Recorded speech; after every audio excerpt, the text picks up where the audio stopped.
Halo semuanya dan selamat datang. Saya sangat antusias menyambut Anda di sesi explainer kali ini. Terutama bagi Anda para pembuat kebijakan, akademisi, peneliti, dan tentunya para pionir di industri swasta. Gini, hari ini kita nggak cuma sekedar bahas teori. Kita bakal membedah sebuah cetak biru yang sangat jelas dari Pusat Riset Budidaya Air Tawar BRIN tentang arah masa depan pakan aquaculture yang berkelanjutan. Kita akan terjemahkan data-data kompleks ini jadi strategi nyata yang bisa langsung Anda terapkan. Yuk, kita mulai?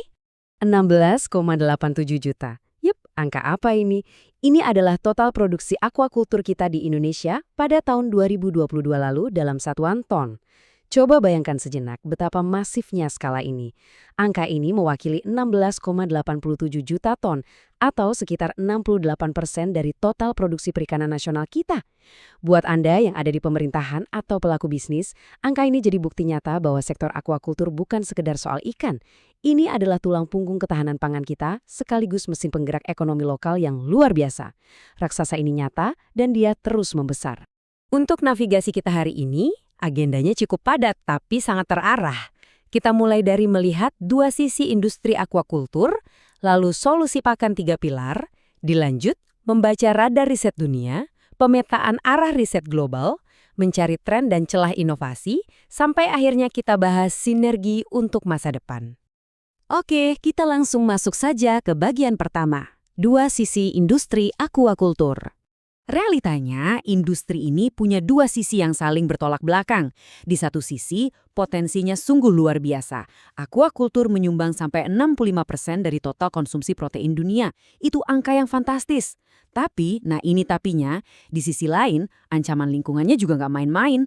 Mulai dari eutrofikasi, yaitu perairan yang mati karena kelebihan nutrisi dari limbah sisa pakan, sampai ke masalah serius pembabatan mangrove untuk tambak intensif.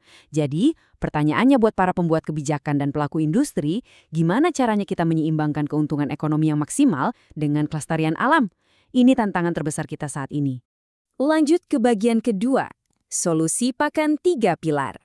Solusinya sebenarnya bermuara pada satu formula mutlak, yaitu pakan yang berkelanjutan. Dan ini bukan cuma jargon ekologi ya, konsep ini adalah irisan cerdas dari 3 pilar. Dari segi ekologi, kita stop ketergantungan pada ikan tangkapan laut dan mulai pakai sumber protein alternatif atau mendaur ulang limbah. Terus dari sisi ekonomi, nah inovasi ini justru bisa menekan harga pokok produksi. Biaya operasional Anda jadi jauh lebih hemat. Dan yang ketiga, secara sosial, proses ini harus bisa memberdayakan masyarakat lokal. Buat teman-teman di sektor swasta, ini adalah strategi bisnis yang komplit, ramah lingkungan, hemat biaya, dan bawa dampak sosial positif. Sekarang kita masuk ke bagian ketiga, membaca radar riset dunia. Pernah nggak sih ngebayangin repotnya ngebaca literatur secara manual? Baca jurnal satu persatu, makan waktu berbulan-bulan, dan jujur aja, sering banget ada titik buta atau bias yang terlewat. Nah, disinilah peneliti kita di BRIN mengambil langkah cerdas menggunakan pendekatan yang namanya analisis bibliometrik. Bayangkan, metode ini tuh kayak mesin pencari bertenaga turbo, super cepat, sangat objektif, dan bisa memindai ribuan artikel dari seluruh dunia dalam hitungan hari. Benar-benar menghemat waktu riset yang tadinya bisa tahunan. Proses ini pada dasarnya adalah pra-screening massal yang serba otomatis. Jadi, daripada tim riset perusahaan atau akademisi menghabiskan waktu berbulan-bulan tenggelam dalam lautan jurnal ilmiah, radar analitik ini langsung menyaring ribuan data untuk mencari mana yang paling relevan. Hasilnya, Anda dapat intelijen data yang siap dieksekusi bahkan sebelum Anda selesai baca satu halaman pendahuluan jurnal. Efisiensi luar biasa ini ngasih kita kemampuan buat ngelihat gambaran besar masa depan industri dengan sangat presisi. Kita lanjut ke bagian keempat, pemetaan arah riset global. Visualisasi jaringan yang kompleks ini adalah pemetaan dari sistem VOS Viewer. Kelihatannya rumit ya, tapi tenang. Anggap saya sebagai pemandu Anda di sini. Kita bakal sama-sama menerjemahkan simpul-simpul warna ini jadi informasi intelijen yang sangat strategis buat institusi Anda. Peta ini nggak cuma ngasih tahu dari mana tren masa lalu berasal, tapi yang jauh lebih penting, ia menunjukkan dengan tepat kemana arah industri triliunan rupiah ini sedang melangkah. Kuncinya buat baca peta ini ada di warnanya. Biru atau ungu itu ibarat spion. Itu mewakili riset-riset lama sebelum tahun 2023. Hijau itu topik yang lagi meluas sekarang. Tapi, yang paling penting buat Anda perhatikan adalah warna kuning. Kuning ini adalah batas paling depan dari penemuan riset kita, dari tahun 2024 sampai detik ini.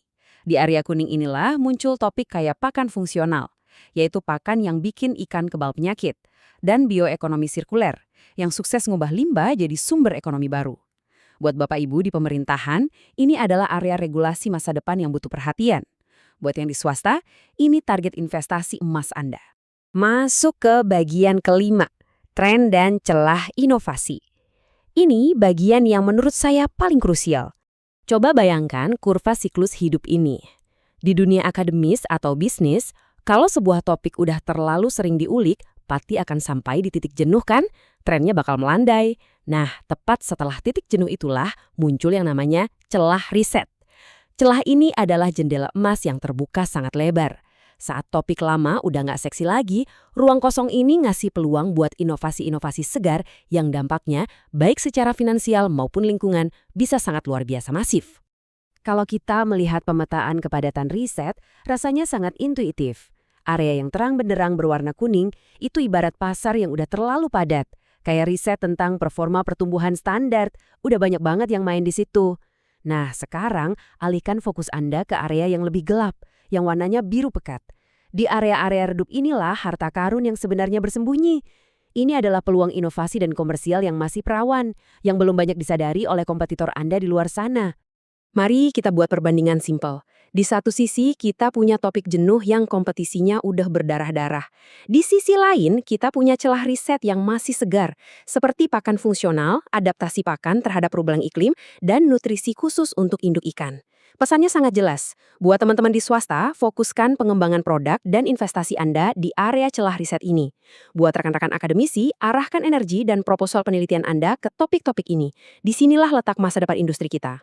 Dan untuk menegaskan hal itu, matriks ini menunjukkan posisi yang sangat menarik untuk frasa aquaculture berkelanjutan. Frasa ini sekarang ada di kuadran tema yang sedang berkembang amat pesat. Ini punya potensi luar biasa buat jadi mesin penggerak utama seluruh industri perikanan budidaya ke depannya. Perhatian global benar-benar sedang bergeser ke sini. Ini membuktikan bahwa transisi menuju produksi yang ramah lingkungan itu bukan sekedar tren sesaat yang bakal hilang, melainkan sebuah keharusan absolut kalau kita mau industri ini bertahan. Dan akhirnya, kita di bagian ke-6, sinergi untuk masa depan. Gambaran ini benar-benar merangkum dengan brilian bagaimana ekosistem inovasi yang sehat itu seharusnya bekerja. Tiga pihak utama ini harus melangkah seirama. Langkah pertama, pemerintah harus hadir buat merumuskan regulasi pendukung yang mempermudah dan mempercepat transisi pakan ramah lingkungan. Langkah kedua, para akademisi harus fokus mengisi celah-celah riset yang masih kosong tadi. Dan langkah ketiga, sektor swasta harus bergerak gesit untuk mengkomersialkan hasil riset itu ke pasar yang luas. Percaya deh, untuk mewujudkan ini, kita sama sekali nggak bisa jalan sendiri-sendiri. Nah, semua datanya udah kita bedah. Peta jalannya udah sangat jelas. Kita udah tahu persis mana area yang jenuh dan di mana letak peluang emasnya. Sekarang saya mau melempar satu tantangan terpenting buat Anda semua, baik yang duduk di pemerintahan, di laboratorium penelitian, maupun di pucuk pimpinan perusahaan. Siapkah sektor Anda mengambil langkah pertama dan memimpin inovasi pakan fungsional serta bioekonomi sirkuler untuk masa depan aquaculture kita? Waktunya untuk bertindak adalah sekarang.